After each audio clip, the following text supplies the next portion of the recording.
Ski ou snowboard, qu'est-ce qui va mieux si on veut aller explorer la montagne? C'est ce qu'on va voir maintenant.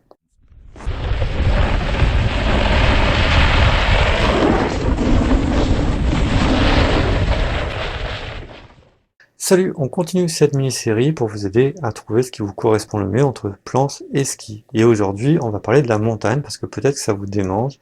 Vous avez peut-être envie derrière, si vous en avez l'occasion, de partir en montagne. Le plus simple pour explorer la montagne et se faire plaisir à la descente, c'est tout simplement de porter ses skis et sa planche habituelle sur un bon sac à dos et en fait de prendre le couple crampon-piolet ou bien des raquettes pour la montée. Et c'est parti. C'est peut-être plus physique que les solutions qu'on va aborder après, mais pas forcément tant que ça, et puis beaucoup se contentent de cette méthode qui permet notamment d'aller glisser avec son compagnon habituel dans des cadres un petit peu sauvages. Dans tous les cas, ça permet de prendre ses marques et de voir si ça vous plaît vraiment. Pour les crampons et les raquettes, je vous renvoie à la vidéo précédente. Alors, autre solution, c'est le ski de montagne. Donc ça, c'est vraiment l'outil parfait pour explorer la montagne de fond en comble. Donc ça, on utilise des fixations qui ont en fait deux modes. Un mode, hop là, un mode marche en fait, donc avec un talon libre qui permet de faire des pas glissés à la montée notamment, et un mode descente avec là aussi comme sur les skis alpins en fait un système de ressort à l'avant et à l'arrière qui permet de libérer la chaussure en cas d'accident et en cas de chute. Alors pour pouvoir monter sans reculer à chaque pas, on colle dessous en fait ce qu'on appelle des peaux de phoque, une peau synthétique et qu'on enlève en fait à la descente.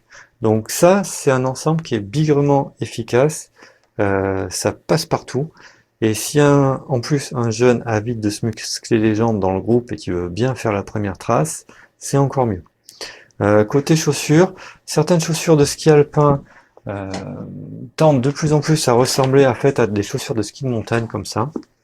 En fait, on peut utiliser l'une comme l'autre, des chaussures alpines ou des chaussures spéciales, peu importe, à partir du moment où le type de fixation le permet. Je reviendrai en détail sur tout ça dans une prochaine vidéo. Alors l'inconvénient du ski de montagne, c'est que c'est peu adapté au terrain où en fait on cesse de monter et descendre sans arrêt, comme par exemple au Québec, dans le Jura ou dans le Massif central. Parce qu'en fait, mettre ses pots de phoque et les enlever, c'est assez galère. Donc le faire une fois dans la journée, c'est déjà pas mal. Deux fois, ça commence à faire, plus non. Donc, or, il existe en fait une variante qui est le ski de randonnée nordique. Donc ce sont des skis classiques à tendance légère, sauf qu'en plus dessous, on a des écailles gravées comme sur un ski de fond. Et en fait, ça a l'air de rien, mais ça permet carrément de remonter des pentes jusqu'à 20 degrés, voire plus en poudreuse, et sans avoir en fait à coller de pot de phoque dessous. Donc sur un terrain changeant, ça c'est vraiment idéal. Ça n'empêche pas de mettre des pots de phoque. Et en fait, ça gêne rien à la glisse. Personnellement, en fait, j'ai monté dessus des chaussures, des fixations de ski de montagne. Donc je refais une vidéo sur les fixations.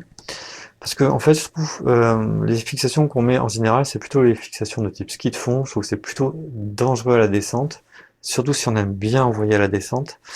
Euh, voilà, mais en tout cas, un ski de randonnée nordique, c'est vraiment super efficace. Si on combine ça avec des fixations de ski de montagne classiques, c'est vraiment l'outil parfait. On peut tout faire avec ça, même de la station, c'est génial.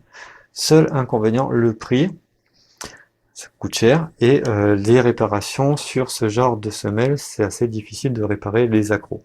Mais sinon, c'est quand même un outil hyper intéressant. Bref, côté ski, les solutions sont simples. Côté planche, c'est là que ça se gâte. Le snowboard à la descente, c'est parfait, c'est l'incarnation de la polyvalence. On s'amuse vraiment sur toutes les neiges. Par contre, à la montée, en montagne, il faut trouver une astuce. Soit on peut utiliser des crampons, donc monter à pied en crampons ou éventuellement en raquette pour ceux comme ça. On peut aussi utiliser des mini-skis. Donc en gros, ça c'était un ski enfant que j'avais récupéré à l'époque. J'avais fait adapter des fixations de raquettes. Donc le principe, c'est un ski court, assez léger, avec des fixations qui acceptent les chaussures de type snowboard. Alors l'inconvénient du mini-ski, c'est qu'en fait, il y a peu de surface, donc il a tendance à s'enfoncer et à planter si la neige est un peu profonde. Donc prendre au moins 95 mm au patin et le plus long possible pour votre pratique. À la descente, en fait, les mini-skis, on peut les porter soit sur son sac, soit en fait on les pose sur les fixations, donc dans la longueur de la planche, on les pose sur les fixations, on les fixe avec un tendeur et ça tient nickel. Maintenant, concernant les planches convertibles, il y a aussi plusieurs inconvénients. La planche et ses fixations, déjà, elles sont spéciales donc, et elles coûtent très cher. En mode ski, on se retrouve en fait avec deux mini-skis qui sont plus larges que les skis classiques. On va donc pas pouvoir bénéficier pleinement d'une trace existante, notamment pour la montée. Même si, en fait, il y a des planches, il faut le savoir, qui se séparent en trois parties, justement pour éviter d'avoir des mini-skis trop larges. Mais là, le risque, c'est qu'en fait, vu qu'ils sont plus étroits et vu que c'est moins long que des skis classiques, mais on se retrouve avec le même problème que les mini-skis, c'est-à-dire le manque de portance en neige profonde et le fait que ça peut s'enfoncer ou se planter de travers. Autre inconvénient, c'est qu'on peut avoir des doutes sur le comportement, la descente d'une planche qui en fait a été coupée en deux littéralement, mais les avis sont quand même généralement positifs sur le ressenti et le comportement sur ce sujet. Mais le principal inconvénient, c'est le poids. Alors en tout, c'est moins lourd que raquette plus planche classique, mais c'est plus lourd au pied. En fait, le poids au pied, ça a l'air de rien, mais c'est le poids le plus problématique. Il vaut mieux avoir du poids sur l'épaule que sur les pieds. Donc, bref, tout a des avantages et des inconvénients en fait. Autre solution, par contre, c'est d'utiliser des skis un peu plus courts, mais ultra légers, avec des fixations de type légère, ce qu'on utilise sur les skis de montagne. On peut réduire en fait le poids au pied à la montée, ce qui est le plus important. Donc, on porte sa planche classique sur le dos. Et sur la planche, on peut y adapter des fixations également de type légère et utiliser au niveau des pieds une chaussure de type ski de randonnée. Donc ça permettra de monter, de descendre, de cramponner, etc. Et on peut changer cette pièce où maintenant on trouve des chaussures de ce style où l'angle de la cheville est réglable, ce qui permet en fait d'utiliser ça aussi autant en ski qu'en planche, qu'en montagne, bref. C'est une solution qui peut être aussi envisagée. Dans tous les cas, avant de partir en montagne, il est indispensable d'avoir un niveau de glisse correct, voire très correct, parce qu'en fait, on ne sait jamais quelle situation on aura à gérer.